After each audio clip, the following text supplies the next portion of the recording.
আজ আপনাদের দেখাবো ইরানের পূর্ব আজারবাইজানের একটি রূপকথার গ্রাম, যার নাম কান্ডোবান। দেখুন, এটা দেখতে মনে হবে পুরো মৌচাকের মতো, পাহাড়ের তৈরি মৌচাক, কিন্তু এগুলো মৌচাকের মতন না, এগুলো পাহাড়ের তৈরি এক একটি বসত বাড়ি। এই গ্রামটি এরকমই তৈরি। মঙ্গল বাহিনী যখন 800 বছর আগে আক্রমণ করেছিলেন, তখন ওনারা আত্মরক্ষার জন্য লাভার তৈরি এই এই নরম পাথরের গুহাগুলোকে ব্যবহার করে বসতবাড়ি তৈরি করেছে।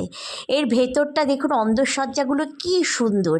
আর এইটা প্রাকৃতিক গুণ এমনই, যেটা এত গরমেও ভেতরটা ঠান্ডা থাকে, আবার শীতকালে অত্যন্ত শীতে ভেতরটা উষ্ণ থাকে। দেখুন, এত সুন্দর। পাহাড়ের উপর থেকে দেখলে পুরো মনে হবে এটা একটা মৌচাকের মতো। দেখুন, এটা এত সুন্দর। এটা প্রকৃতির, এটা কি লীলা খেলা। দেখুন, এত সুন্দর প্রকৃতি এটাকে তৈরি করেছে। এটা পুরো দেখলে মনে হবে জানি আপনি অন্য গ্রহে চলে এসেছেন। দেখুন, এত সুন্দর, পুরো মৌচাকের মতো। আর এই ঘরগুলোকে বলা হয় কারান।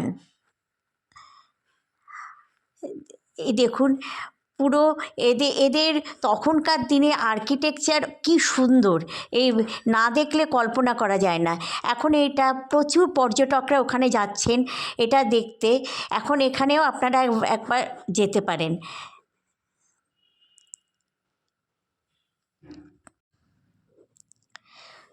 দেখুন, বসত বাড়িগুলো দেখুন কি সুন্দর, কীরকম সুন্দরভাবে তৈরি করা হয়েছে।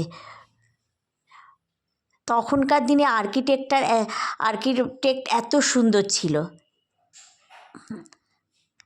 পুরো পাহাড় কেটে কেটে এগুলো সব তৈরি করা। দেখুন, এত সুন্দর সাজানো।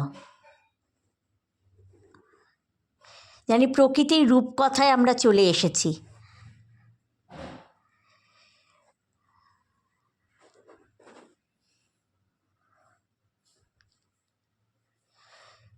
কিন্তু এখনও এখানে মালামালের জন্য কোনো রকম গাড়ি ঘোড়া, এই দুর্গম প্রান্তরের জন্য কোনো গাড়ি ঘোড়া সেরকম নেই।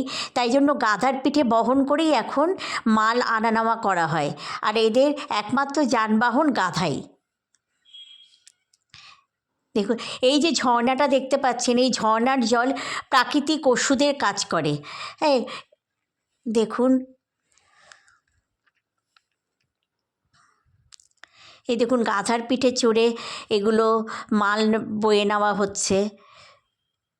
এখনও দুর্গম রাস্তা।